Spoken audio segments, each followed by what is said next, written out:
Hi again. Alright, so the final three questions from NF Sutim are about bonding multiple lines together to increase speed.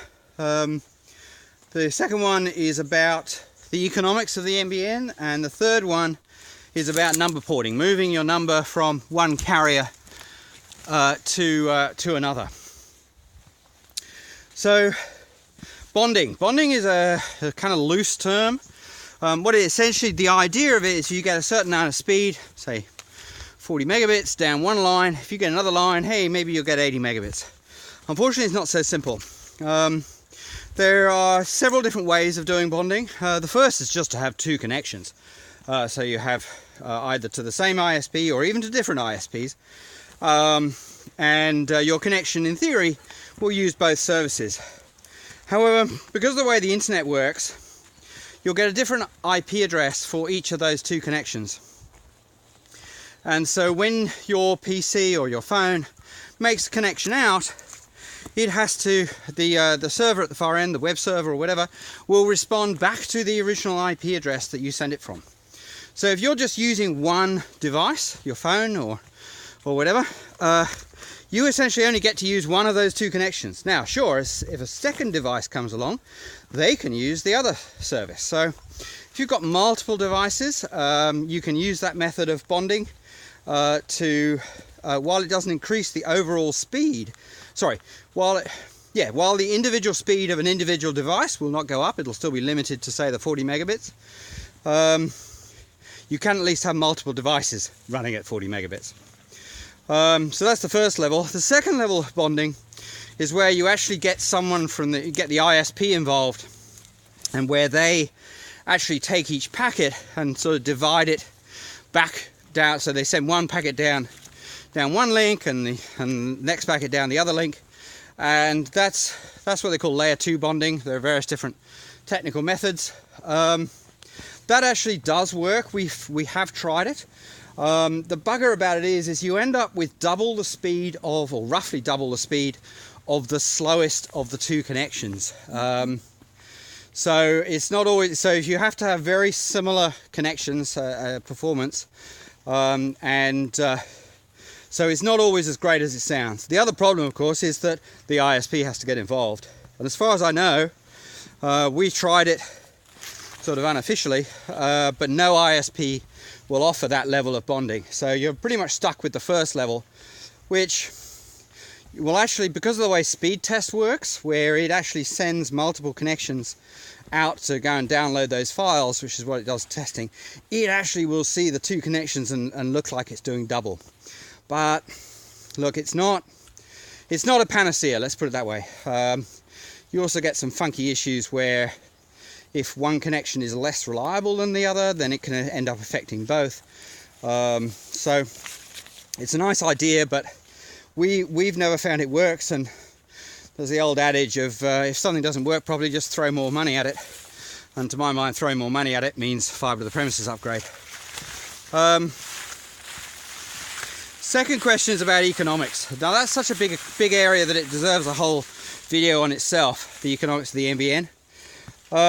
But to suffice to say that due to a decision made somewhat ironically by the ACCC back in 2010, where they forced NBN to change the way they laid out their network, it has meant that it's very costly to get started on the NBN. As a small RSP, you've got to pick different areas, whereas you used to be able to pick it pretty much at the state level. You could just say, right, I want to do the whole of New South Wales or whatever, whereas now you have to go, I'm going to do Grafton, and of course there's a certain amount of cost to connect each one of those points of interconnect, is what they're called.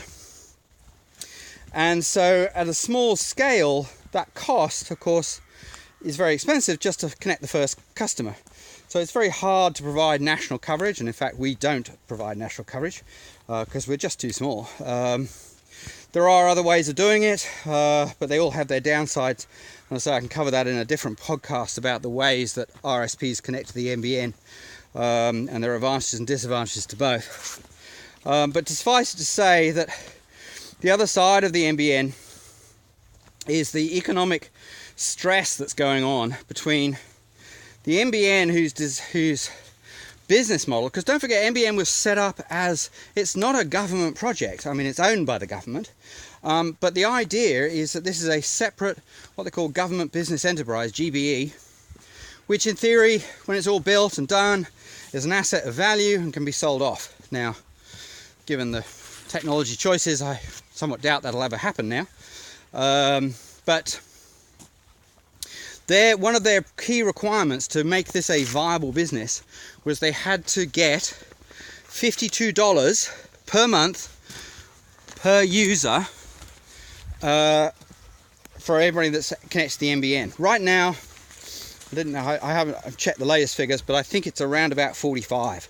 So NBN is already kind of well under its target to making this thing viable. So they don't have a lot of room to reduce their costs.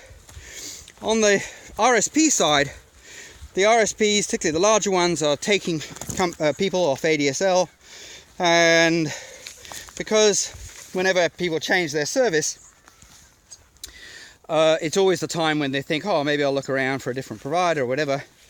They know this is a possible point where they can either gain customers from other carriers or lose customers to other carriers. So they had to keep their prices quite similar to the ADSL prices, because otherwise people quite rightly just wouldn't want to move. I mean, they were forced to after 18 months, which has caused and will cause a fair amount of issues. But that competitive pressure has kept the price of NBN services way, below the point where most RSPs are making any sort of margin. And a lot of the RSPs, you'll notice Telstra's been complaining about the margin they're making, or lack of it, for months.